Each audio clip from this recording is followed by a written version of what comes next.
Hello everyone, అందరికీ నమస్కారం అండి. ఈరోజు ఈజీగా క్యాబేజీ ఫ్రై ఎలా చేయాలో చూపిస్తాను. ముందుగా ఇలా ఒక బేషన్లోకి కట్ చేసి పెట్టుకున్న క్యాబేజీ ముక్కలు వేసేసి ఒక కప్పుడు శనగపిండి అండి అది వేసేసుకున్న తర్వాత అదే కప్పుతో కార్న్ఫ్లోర్ తీసుకున్నాను. తర్వాత దానిలో కాస్త పసుపు, అలాగే రుచికి సరిపడా కారం, మరీ ఎక్కువ అవసరం లేదండి. ఎక్కువ తినేవాళ్ళు ఎక్కువ వేసుకోవచ్చు. అల్లం వెల్లుల్లి పేస్ట్, రుచికి సరిపడగా ఉప్పు, ఉంటే ధనియాల పొడి, గరం మసాలా కూడా వేసుకోవచ్చు. నేను ఇక్కడ ధనియాల పొడి ఒకటే ఉపయోగించానండి. మొత్తం అన్నీ వేసేసుకున్న తర్వాత చిటికెడు ఫుడ్ కలరు వాటర్లో కలిపి వేసానండి.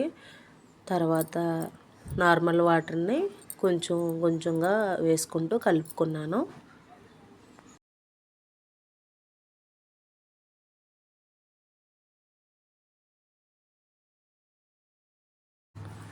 మొత్తం అంతా బాగా కలిసేలాగా కలుపుకొని ఒక 5 నిమిషాల పాటు పక్కన ఉంచేయండి. బాగా నానుతుంది. చూస్తున్నారు కదా, ఈ విధంగా అయిందండి. కలుపుకున్న తర్వాత దీన్ని మళ్ళీ ఒకసారి మొత్తం అంతా కలుపుకొని ఉప్పు సరిపోయిందో లేదో చెక్ చేసుకొని పలుచగా అయితే కనుక మళ్ళీ కాస్త శనగపిండి కానీ లేకపోతే కార్న్ఫ్లోర్ కానీ ఉపయోగించి మరుగుతున్న ఆయిల్లో పకోడీ వేస్తున్నట్టు వేసేసుకోవడమేనండి. వేసేసుకున్న వెంటనే గరిటె పెట్టి కదిపేయకుండా ఒక 2 నిమిషాలు అలా వదిలేయండి.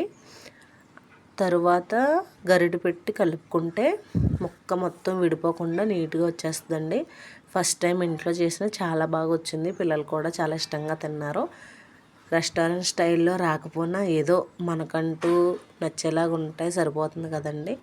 మీరు ఇక్కడ గమనిస్తే ముందు దాంట్లో కొంచెం బ్లాక్ షేడ్లో ఉందండి. నేను అలా ఒక వాయి తీసాను, అది కొంచెం చిరుచేదుగా అనిపించింది. అందుకని సెకండ్ టైం కలర్లో తీసానండి. అప్పుడు టేస్ట్ బాగుంది.